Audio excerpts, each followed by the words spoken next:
আমাদের হাওড়াতে আমরা প্রথম এই একটা রোবোটিক টেকনোলজি ইউজ করলাম আমাদের সুয়ার লাইন ক্লিন করার জন্য, এবং এটা আমরা যা দেখছি সেটা ওয়েস্ট বেঙ্গলেও আমরা এই প্রথম একটা রোবোটিক্স এর মাধ্যমে আমরা সুয়ার লাইন ক্লিন করব। এবং এটা আমাদের বহুদিনের একটা আমাদের এটা কর্পোরেশনের দিক থেকে এটা একটা এফার্ট চলছিল যে যাতে করে আমরা মানুষকে ওইভাবে ড্রেনের মধ্যে না নেবে, মানে ম্যানহোলসে না নেবে, আমরা মেশিনের যন্ত্রের সাহায্যে কীভাবে ক্লিন করতে পারি।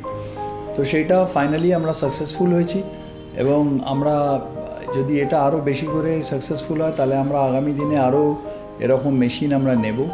এবং যে সংস্থা এই মেশিন দিয়েছে তারা অলরেডি কাজ করতে শুরু করেছে, তারা আমাদের 19 নম্বর ওয়ার্ড, 20 নম্বর ওয়ার্ড এই অঞ্চলে তারা কাজ করছে। এবং আমি আশা করছি যে আগামী দিনে আমাদের মাননীয় মুখ্যমন্ত্রী মমতা বন্দ্যোপাধ্যায় যেভাবে আমাদের হাওড়াকে আশীর্বাদ করে যাচ্ছেন, আমরা আগামী দিনে নিশ্চিতভাবে হাওড়ার মানুষকে আরও বেশি করে এরকম আধুনিক পরিষেবা আমরা দিতে পারব। আমাদের এই যে মেশিনটা আমরা নিয়েছি এটা আমাদের একটা ডেমনস্ট্রেশন, আপনারা এই ভিডিওতেই দেখতে পাবেন।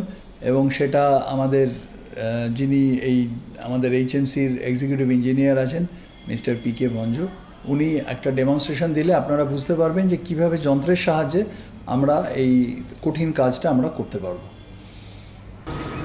আমি হাওড়া পৌরসভার executive engineer, Suarez and drainage. Last 20 years আমি হাওড়া ড্রেনেজে লাইনে কাজ করেছি, মেনলি সুয়ারেজ দেখি। তো সুয়ারের যে প্রবলেমগুলো আমি দীর্ঘদিন দেখছিলাম, কি ম্যানহোলের মধ্যে লোক নামতো, আগেকার দিনে লোকদের নামতে দেখেছি, খুবই কষ্ট লাগতো। এখন এটা যে মেশিনটা যে আজ লাস্ট 4 ইয়ার্স থেকে আমরা ট্রাই করছি, অন্য স্টেটস কিনতে পেরেছে, পশ্চিমবঙ্গ কিন্তু কিনতে পারেনি। পশ্চিমবঙ্গে হাওড়া প্রথম। আর এই মেশিনটা আনাতে আমাদের ড্রেনেজ ডিপার্টমেন্টে, সুয়ারেজ ড্রেনেজ খুবই আমরা উপকার পেয়েছি। আর আশা করি ভবিষ্যতে এবার জিপ মাউন্টেড মেশিন কিনবো, যাতে আমরা মানে 50 স্কোয়ার কিলোমিটার এরিয়া কভার করতে পারি। ধরুন হঠাৎ কোনো জায়গায় ব্লকেজ হলো, আমরা মেশিনটা আমাদের ড্রাইভার্সকে দিয়ে পাঠিয়ে দিয়ে মেশিনটা দিয়ে সুয়েটটাকে মুখটা পরিষ্কার করে দিয়ে বাকেট আর জেটিং মেশিন দিয়ে কাজটা সম্পূর্ণ করব। আমরা মেশিনটা স্টার্ট করছি। প্রথমে দেখুন গ্র্যাব আর্মটা দেখাবো আপনাদেরকে।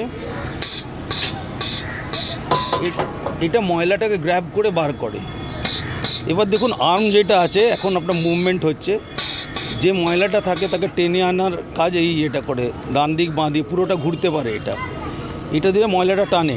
আপনি দেখান পেছনে টানে কীভাবে, এই দেখুন টানছে, ম্যানহোলের ভিতরে আনলো। এবার গ্র্যাবটা কীভাবে বন্ধ করে ময়লাটা তুলে নেয়, দেখুন গ্র্যাবটা দেখান আপনি।